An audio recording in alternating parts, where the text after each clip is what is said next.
अस्सलाम वालेकुम। तो आज हम सेल वॉल इसको डिस्कस करेंगे।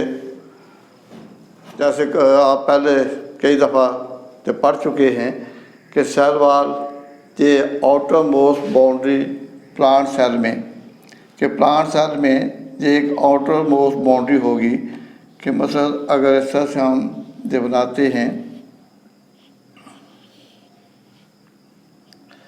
तो जहाँ पर सेल मेम्ब्रेन होगी, जबकि ये सेल वॉल होगी। तो ये outermost boundary in case of plant cell, outermost boundary in plant cell. तो प्लांट सेल में जो आउटर मोस्ट बाउंड्री होगी जिसको सेल वॉल कहा जाता है, और इसके नीचे सेल मेम्ब्रेन होगी। अब जो सेल वॉल है इसको आप ये कह दें कि सिक्रीटेड बाय प्रोटोप्लाज्म, कि इसको सेल का जो प्रोटोप्लाज्म होता है वो सिक्रीट करता है, और इस तरह से वो केमिकल सेल की सरफेस पर सेल वॉल बनाते हैं। और सेल वॉल ये नॉन लिविंग होगी, क्योंकि सेल वॉल को सेल से सेपरेट कर सकते हैं विदाउट किलिंग द सेल, कि सेल वॉल को उतारा जा सकता है। सेल वॉल के उतारने से सेल की डेथ नहीं होगी, लेकिन अगर सेल मेम्ब्रेन को कोई नुकसान पहुंचता है तो फिर सेल की डेथ हो जाएगी। अब सेल वॉल एक होता है, उसको हम कहते हैं प्रोकैरियोटिक सेल। प्रोकैरियोटिक सेल, तो उसकी जो सेल वॉल होगी उसको कहा जाएगा प्रोकैरियोटिक सेल वॉल। और दूसरा होता है उसको हम कहते हैं यूकैरियोटिक सेल।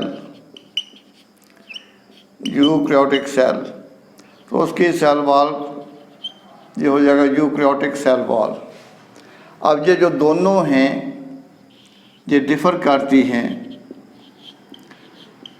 डिफ़र इन स्ट्रक्चर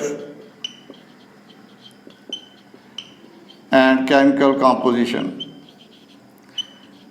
तो ये स्ट्रक्चर के लिहाज से भी और केमिकल कंपोजिशन के लिहाज से भी डिफरेंट होती हैं, यानी कि दोनों की जो कीमियाई बनावट है वो मुख्तलिफ होती है।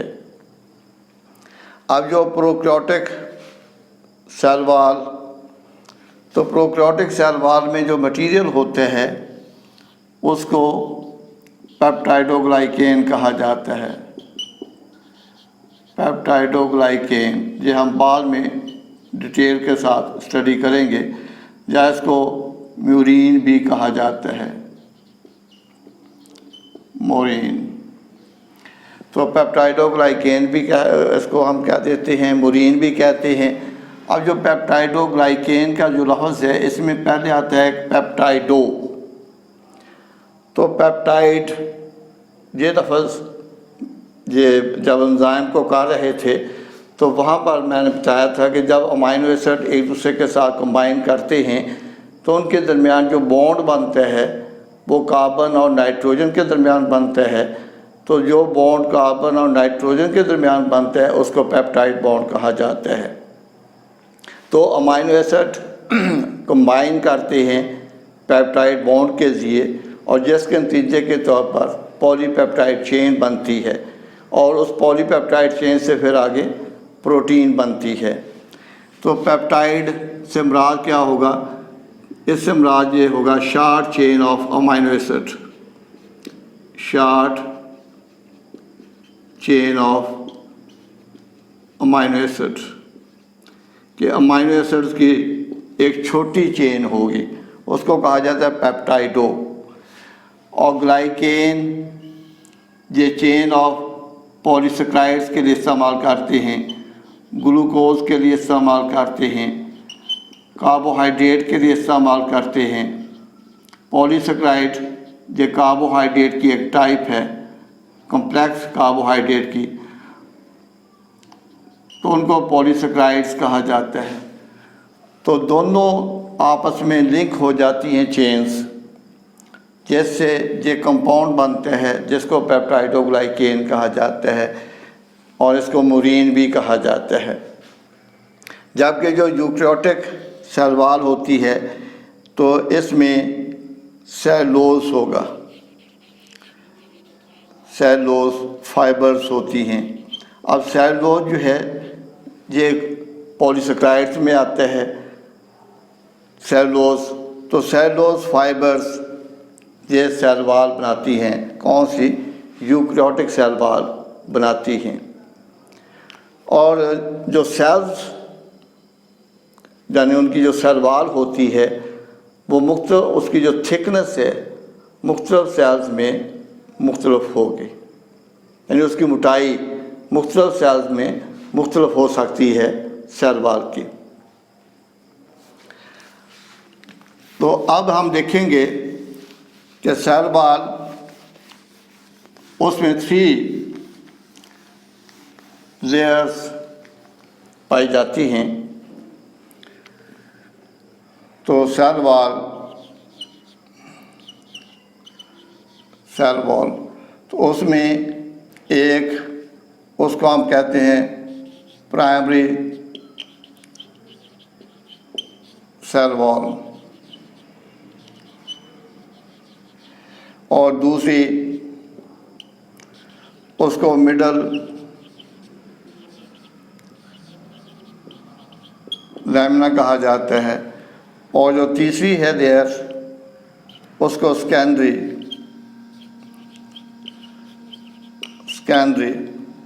वॉल कहा जाएगा। सेकेंडरी वॉल, उसको सेकेंडरी वॉल का नाम दिया जाता है। तो इसको आप इस तरह समझ लें कि मसलन इस तरह से ये 2 सेल हैं, एक ये सेल है और एक ये सेल है, इसका नेबरिंग सेल, ये दोनों एक दूसरे के नेबरिंग सेल कहलाएंगे क्योंकि ये दोनों एक दूसरे के साथ अटैच हैं, इसलिए इनको नेबरिंग सेल्स का नाम दिया जाएगा। अब ये जो सबसे पहले जो वॉल बनती है उसको प्राइमरी सेल वॉल कहा जाता है इन ग्रोइंग सेल, यानी जब सेल डिवाइड होते हैं, नए सेल बनते हैं और वो सेल फिर ग्रो करते हैं, उनमें सेल वॉल की फॉर्मेशन होती है। तो सबसे पहले जो सेल वॉल बनती है वो प्राइमरी सेल वॉल होगी, जिसको ट्रू सेल वॉल कहा जाता है। तो ये प्राइमरी सेल वॉल कहलाएगी, प्राइमरी सेल वॉल इसको कहा जाएगा। जबकि इनके दरमियान जहाँ पर इस तरह से 2 सेल्स के दरमियान एक और लेयर डेवलप होगी इस तरह से। अब ये जो है इसको मिडल लैमिना कहा जाता है।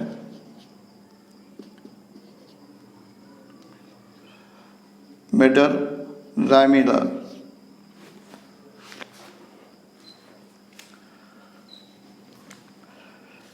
तो इनको मिडल लैमिना कहा जाता है, मिडल लैमिना।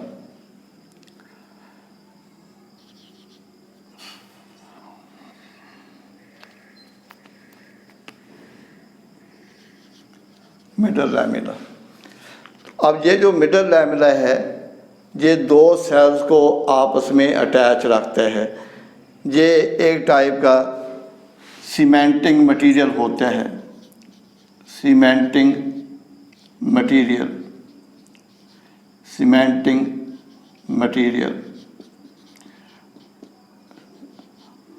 तो सीमेंटिंग मटेरियल सीमेंट से है कि सीमेंट से ईंटों को आपस में जोड़ा जाता है, जैसे एक बिल्डिंग बनती है।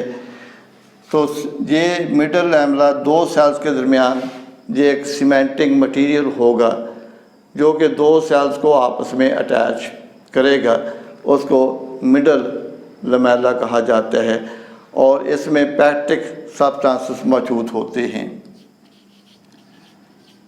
पैक्टिक सब्सटेंसेस मौजूद होते हैं। अब ये जो प्राइमरी सेल वॉल है, इसके अंदर की तरफ एक और वॉल डेवलप होती है, जहाँ पर अंदर की तरफ। अब ये अंदर की तरफ जो वॉल डेवलप होगी,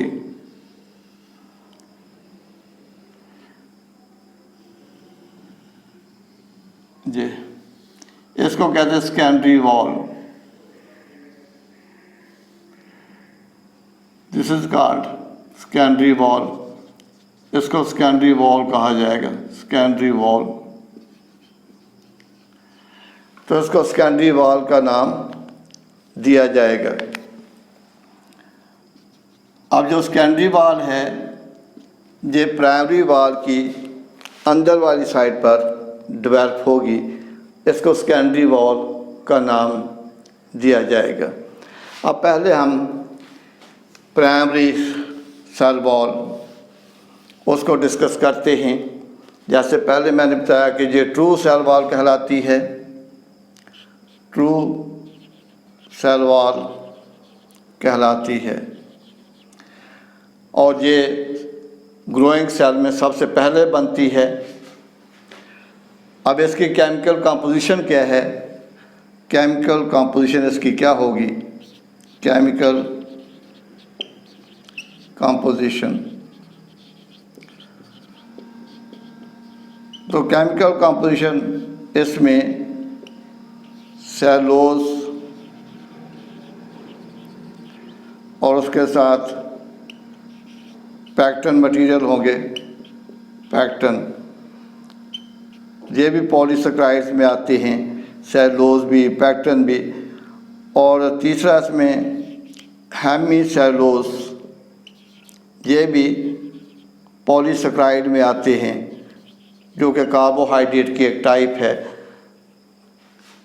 तो कार्बोहाइड्रेट की जो टाइप्स एक मोनोसेकेराइड होते हैं, ओलिगोसेकेराइड होते हैं, जो ज़्यादा कम्प्लेक्स हैं, जिसमें स्टार्च आ जाता है, सेलुलोज आ जाता है, तो उसको हम पॉलीसेकेराइड का नाम देते हैं। तो जब चैप्टर नंबर 2 करेंगे तो फिर इसका मतलब बता दिया जाएगा।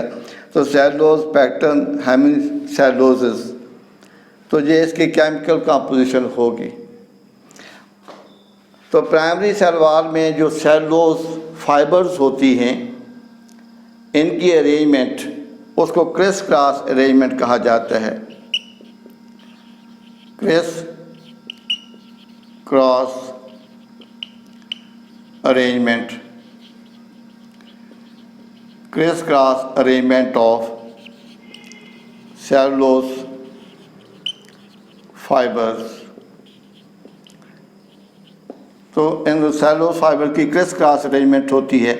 इसमें होता है कि मतलब इस तरह से एक लेयर में जितने भी फाइबर्स आएंगी, वो सारी की सारी एक के दूसरे के पैरेलल होती हैं। मतलब ये एक लेयर की फाइबर्स होंगी, और दूसरी लेयर्स में जितनी फाइबर्स होंगी वो भी एक दूसरे के पैरेलल होंगी, लेकिन पहली जो लेयर होगी उसके राइट एंगल पर वो डेवलप होती है। राइट एंगल पर जैसे इस तरह से ये डेवलप होती हैं, इस तरह से। ये सेकंड लेयर होगी,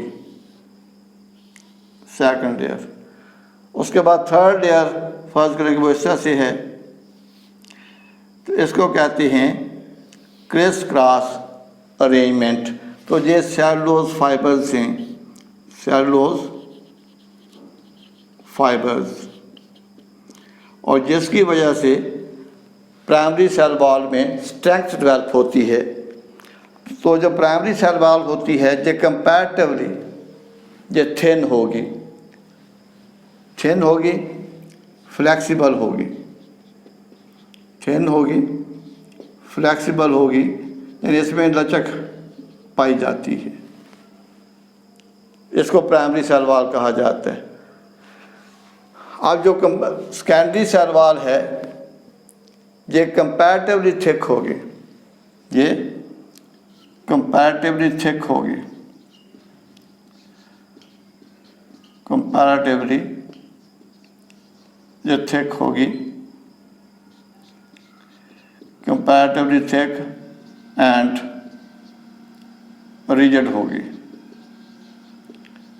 थिक मोटाई और रिजिड जिसमें हार्डनेस हो, सख्ती हो, उसको रिजिड कहा जाता है। तो वो का थिक भी होगी और रिजिड भी होगी। अब इसकी जो केमिकल कंपोजिशन होगी है सेकेंडरी सेल वॉल की, जो केमिकल कंपोजिशन होगी secondary cell wall,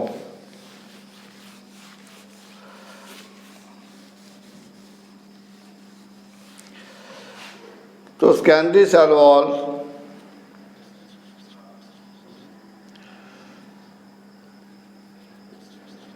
secondary cell wall इसकी केमिकल कंपोजिशन, ये अक्सर शॉर्ट क्वेश्चन आ जाते हैं कि दोनों को कंपेयर करें कि इनकी केमिकल कंपोजिशन में क्या डिफरेंस है। तो इसमें एक तो इनऑर्गेनिक साल्ट होते हैं, इनऑर्गेनिक साल्ट होते हैं। दूसरा इसमें वैक्सेस,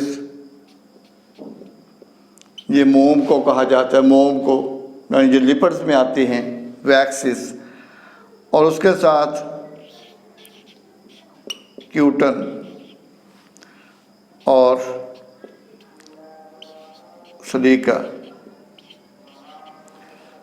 तो सिलिका वो मटेरियल है जो ग्लास में पाया जाता है, तो वो मटेरियल भी इसके अंदर मौजूद होगा सेकेंडरी सेल वॉल में। और उसके साथ इसमें एक और मटेरियल होते हैं जिसको लिग्नन कहा जाता है। तो ये मुख्तलिफ केमिकल कंपाउंड्स हैं। मसलन क्यूटन जो है एक आप कह लें कि ये एक वैक्सेस का पॉलीमर है, और ये जो क्यूटन हैं ये मिलकर क्यूटिकल बनाते हैं, क्यूटिकल जो कि लीफ सरफेस को कवर करते हैं।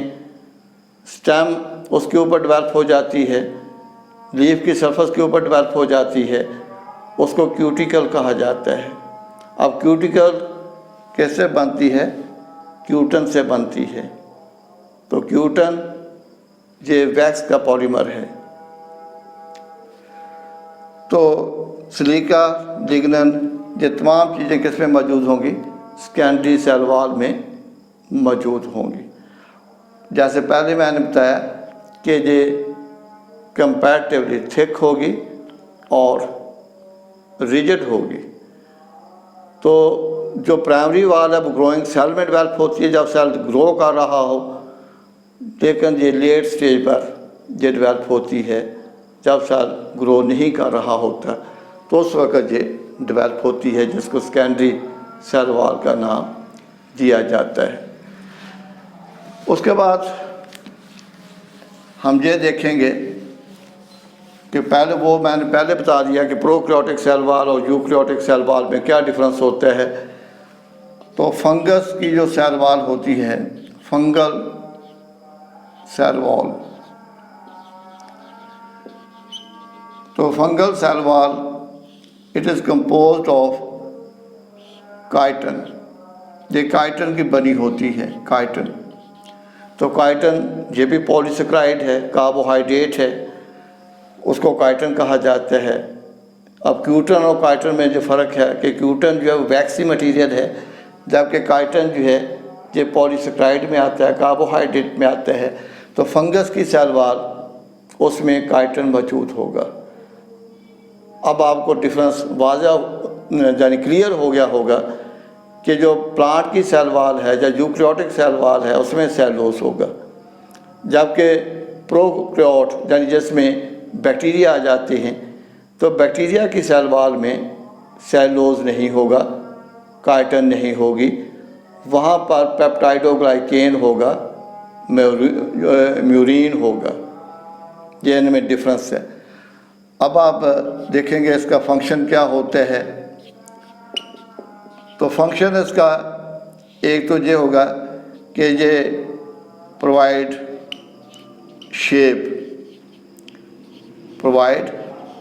शेप टू सेल, और दूसरा provide support and strength,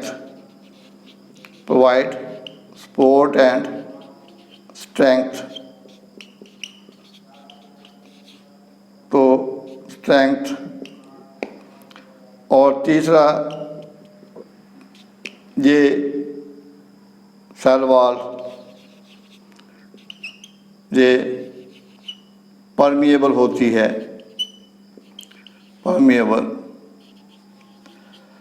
not act as barrier,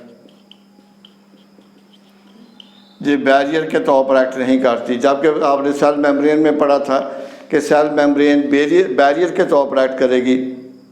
cell के अंदर जो सेल कंटेंट्स होते हैं, सेल का मवाद होता है, और सेल के बाहर जो इन्वायरमेंट है उसके दरमियान मेम्ब्रेन बैरियर का काम करेगी, और उसमें सिलेक्टिव सब्सटेंसेस पास होते हैं।